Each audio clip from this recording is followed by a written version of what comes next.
So today's sentencing brings to a close one of the longest running, largest and most complex economic crime investigations the Metropolitan Police have ever undertaken.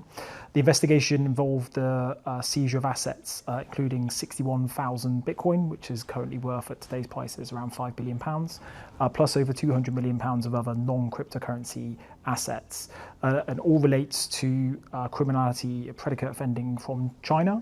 A fraud or Ponzi scheme, investment scheme that took place from 2014 through to 2017, where over 128,000 victims across all walks of life and from every different province in China lost funds in that original offending.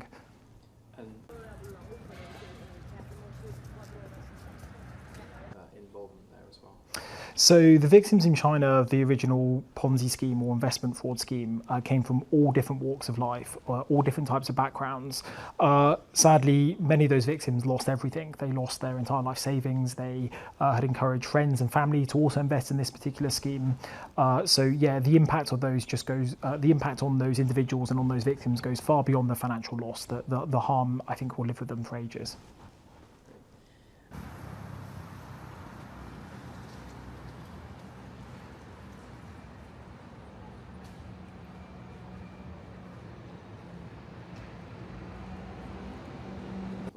What does this say? Hopefully this brings some closure for victims in terms of the end of the criminal investigation and the principal architect behind the original Ponzi scheme obviously being sentenced.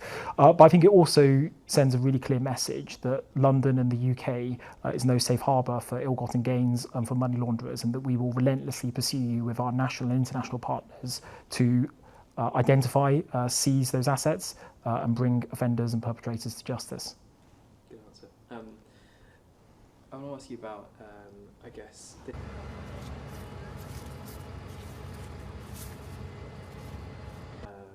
and also how you were eventually able to track her down.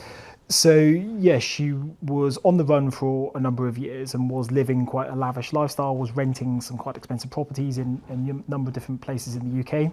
She had an entourage with her, people that would cook for her and people that would enable her kind of like everyday life, even though she didn't really leave her property where she was that much. But yeah, she lived that grandiose lifestyle. She spent a lot of money on jewellery. She travelled quite extensively throughout Europe.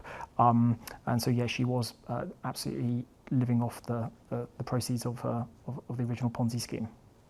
Some people might think that